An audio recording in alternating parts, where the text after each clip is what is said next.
Manchester United 3, Liverpool 2. We are the champions. Do, do, do, do, do, do, do, do. We are the best. Do, do, do, do, do, do, do, do, do, do, do, do, do. We are the champions. Do, do, do, do, do, do, do. Guys, we are back, baby. We are back. Champions League football returns to Manchester United. 2-year absence. I initially thought it was 5 years. I don't know why. It felt like such a long time. It felt like an eternity. But when I started calculating and doing the mathematics, I realized, we were just... Eric Ten Hag was in the Champions League with us. We had Cristiano Ronaldo doing the business for us not so long ago. So it kind of made sense. But Manchester United is back in the Champions League. I know this sounds like, for other teams it's like, hey man, like, so. But for England's biggest club, this is the competition for Manchester. Manchester United has got some very good history in the Champions League, some spectacular history in the Champions League. I mean, I don't want to use the word remontada, but there was a famous comeback that we did when we won the Champions League. So Manchester United and Champions League are in the same WhatsApp group. So the sole fact that we have qualified, this is amazing news. But how we qualified? Hey, you know what? And, I hate to be this guy. I really hate it. I really hate being this guy. I will not sit here and say I was happy with the way we won this game. I'm happy that we got all 3 points because that's all that we were looking for. And if you look at it in that sense, fine. It kind of feels pointless for me to be saying or complaining. But how the hell did we allow these Scousers, freaking Liverpool, our rival, our biggest rival, to come back the way they did? We gifted them those goals. Now, I'm sitting there watching that game, thinking to myself, hey, and we say we want to qualify for the Champions League, doing this kind of nonsense. What the hell? What the hell? Are we serious? I hated the way we conceded those goals because it showed me that there's a lack of maturity in this team. It showed me that come Champions League, come next season when the schedule is packed, we are going to be I'm telling you, we are going to be fighting over a lot of excuses that these players are going to be giving us. Now, the first comeback, the Szoboszlai goal, that was I blame Ahmad. I know Ahmad is our sweetheart, Ahmad is our star boy, blah, blah, blah. But yesterday, he fucked up. Ahmad messed that up completely. And the thing that upsets me the most is the casual nature of the pass. How complacent. You're playing against your rival. You need to be in tip-top shape. Things need to be working like you need to be making sure that nothing gets past you. You left it all on the field. Now you go back there and start thinking to yourself, that pass. If we had lost that game, Ahmad would have been absolutely slaughtered. But he's not right now because we won that game. But he needs to be called out for it. I'm sitting here thinking to myself, look, I love Ahmad. But right now, there's no time for you to sulk. There isn't. There's no time for you to feel sorry for yourself. Oh, poor me. I'm not scoring. Or I'm not providing assist. Look, where was that? There's no time. 3 games left. The season is about to end. And we're getting these kind of performances when we are supposed to be going out on a high. Do you understand? Or am I crazy to think that? Am I crazy to think that now these sloppy performances that we are giving some at times, these yin yang halves, one half is spectacular, the second half looks like a disaster, or we're hanging on to it? Like, why should we have this? Why can't we just have flawless football games? Guys, we have just qualified for Champions League next season. There is no time. There will be no time for excuses. I, for sure, do not want to hear any bloody excuse. Because in this season, or in this current situation that we are in right now, nobody's complaining. Because it's like, we just needed to qualify. Nobody's talking about how these guys only playing one game are very sloppy. Are not in. They look sometimes like they're not in shape. We're having this up and down kind of performances. No one is talking about that. But we actually need to do that, because this next season is the reality check. Next season, there is no time to complain, to say that we are playing too many games. No more excuses. You are given this season to have all the excuses that you could give. Now, instead of sort of debunking them and sort of coming and rising above those certain excuses, you guys fell into that trap. You're giving those excuses. Oh, we're not playing so many games. We need to have game sharpness, blah, blah, blah. Next season, there's nothing like that. We are going to be facing elites like PSG, Bayern Munich, Barcelona, Real Madrid. Do you understand what I am trying to say?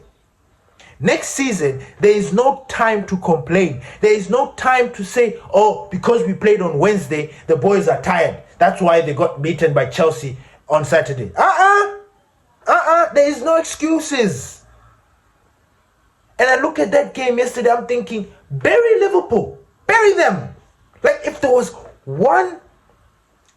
ever a time, if there was ever an opportunity or a chance for us to take full revenge on Liverpool for the past ass whoopings that they gave us, the 7, the 5, the big beatings that they gave us over this past 10-year period, during Jurgen Klopp's time, when Liverpool was flying high, if there was ever a chance or a time for us to capitalize and beat Liverpool and humble them and exert revenge, it was yesterday.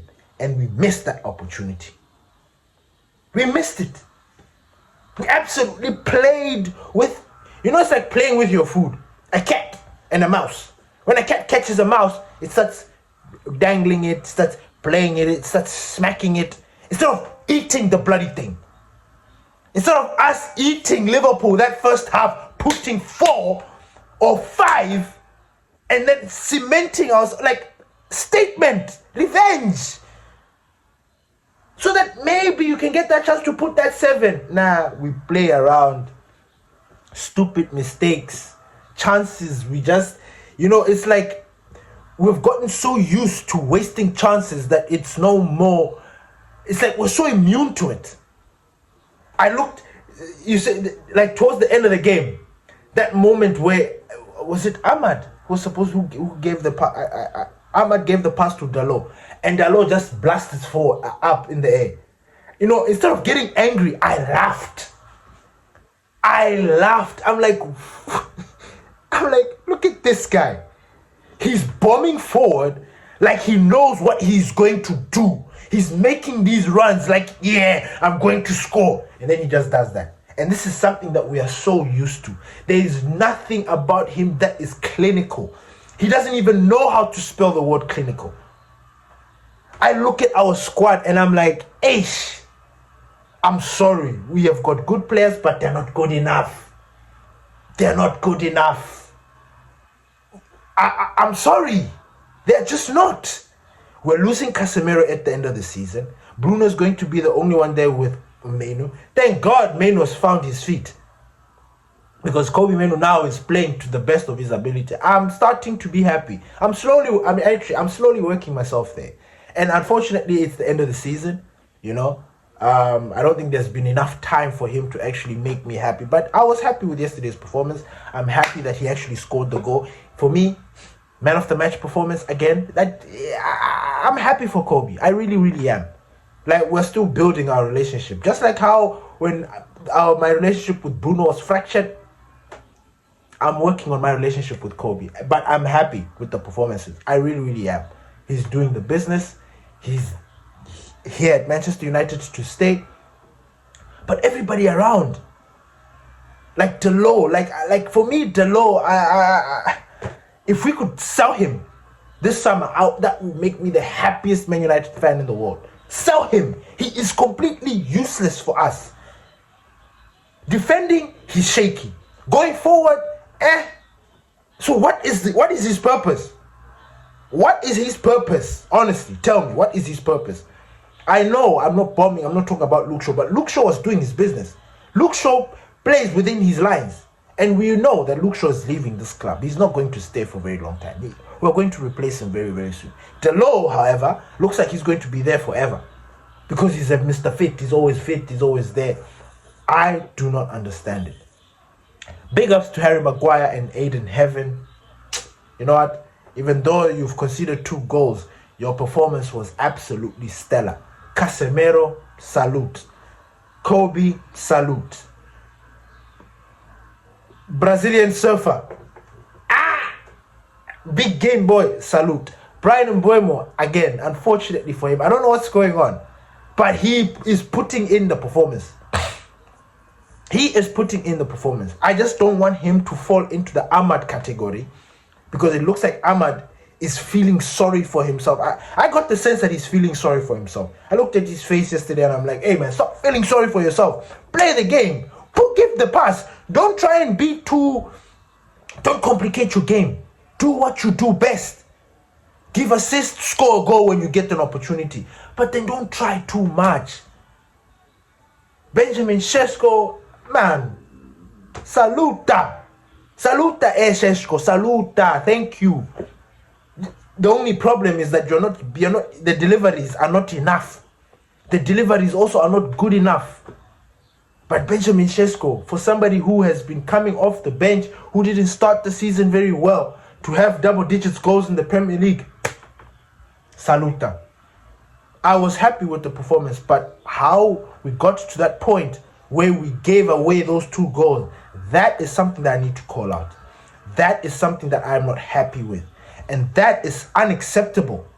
If we are going to go and play against Europe's elite, we can't be having performances like this. We can't. We just cannot. We cannot, ladies and gentlemen. We cannot. It is not acceptable. But Champions League is back at Manchester United.